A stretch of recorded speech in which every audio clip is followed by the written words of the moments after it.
Cuando dicen, bueno, ¿cómo es cubrir conflicto? Pues a veces, es triste decirlo, se está cubriendo mucho desde los escritorios, desde los teléfonos y desde los faxes. Entonces, ¿por qué? Uno pide plata para viajar, no hay. El periódico quiere más cosas inmediatas y menos análisis. Hay una frase que a mí me gusta mucho repetir y es: tienes lo que pagas, ¿no? Entonces creo que con toda esta crisis de comunicación y de económica y de no saber muy bien qué hacer con el periodismo, pues está afectando lo que es el cubrimiento de corresponsales. Es decir, los corresponsales ya no estamos viajando muy poco y estamos cubriendo no in situ el conflicto. Entonces creo que es muy distinto a lo que se hacía antes. Creo que el que está perdiendo realmente es el lector y el público. Es una guerra que se cuenta, lamentablemente, desde un punto de vista que es una guerra que se cuenta donde se supone que no hay víctimas. Es una guerra que se supone en que los muertos es número. Tantos guerrilleros muertos, tantos soldados heridos, tanto se acabó. Sin embargo, ustedes se den cuenta que cuando se cubrió, por ejemplo, ya que ha sido testigo de ello, se cubría Irak, hablábamos de las víctimas civiles. Cuando se cubría Afganistán, hace poco ahí ha habido una noticia terrible, ¿no?, de las víctimas civiles, ¿no?, de que incluso ahora está discutiendo si la noticia fue un soldado o fue un pelotón que fue a realizar una ejecución sumarísima, ¿no? Pero en Colombia nunca hay víctimas civiles. Eso también crea una posición muy complicada incluso para el corresponsal. O sea, nosotros no podemos entrarnos, hay unos territorios vedados y están vedados por el propio Estado, porque es una guerra que se ha engendrado desde las cloacas del Estado. Es el Estado mismo el que sigue engendrando esa misma guerra, es el Estado que no permite que esa guerra termine y no terminará hasta que el Estado quiera hacerlo.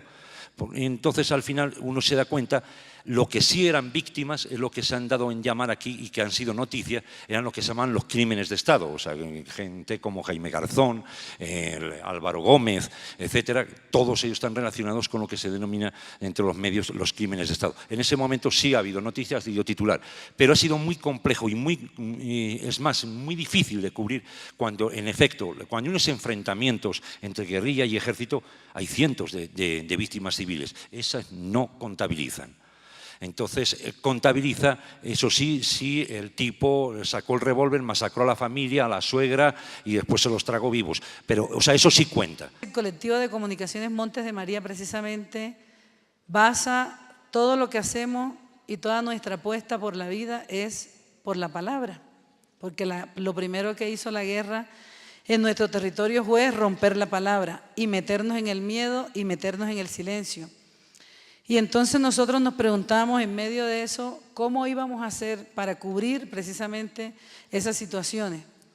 Y empezaron un proyecto como el nuestro que comenzó desde una apuesta cultural en la bancarrota del Parque del Carmen de Bolívar, una noche cualquiera, hace más de 17 años, y pasa a la Casa de la Cultura y nace de esa matriz de la Casa de la Cultura, hubiese podido convertirse en un proyecto comunicativo desde la educación y la cultura simplemente y de afianzar la identidad. Eso también somos, pero el conflicto cuando llega con esas garras tan fuertes y tan duras nos permite entonces reflexionar de qué lenguaje vamos a utilizar, qué formatos vamos a desarrollar.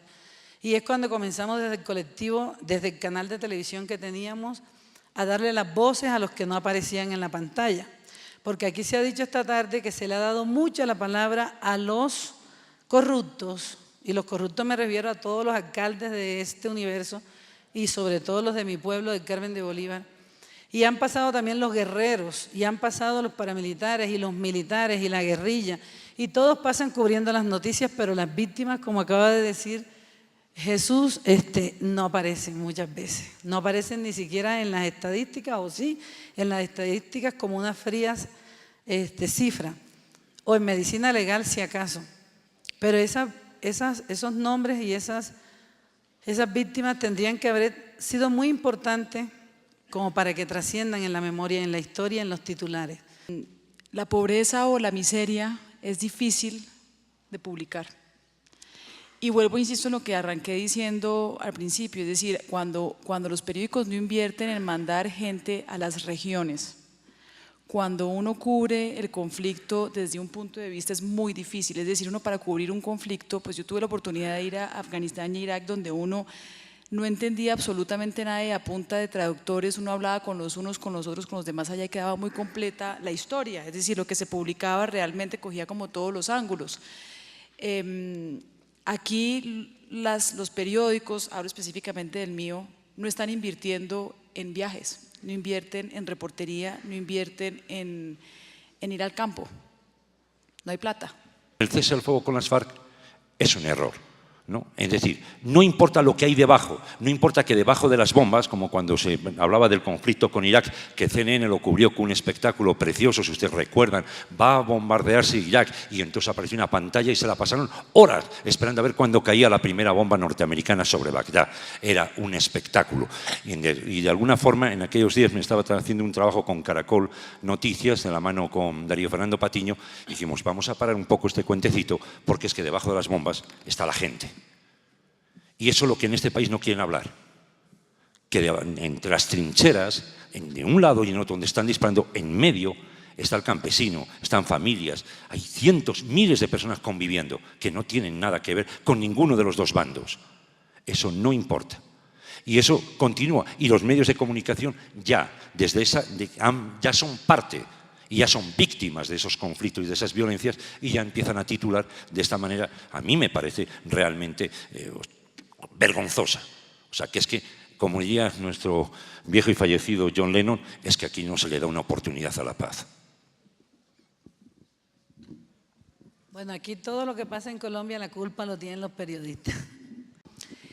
Sin embargo, yo creo que es más de fondo que hay que hacer la reflexión porque de igual nunca se hace, el periodismo de opinión parece que los programas se han ido, parece que todo es tan inmediato, tan inmediato, tan inmediato y pasa tan rápido todo que en este momento hubo una masacre y luego el partido de fútbol de Colombia y enseguida todo lo que viene tan banal, ¿no?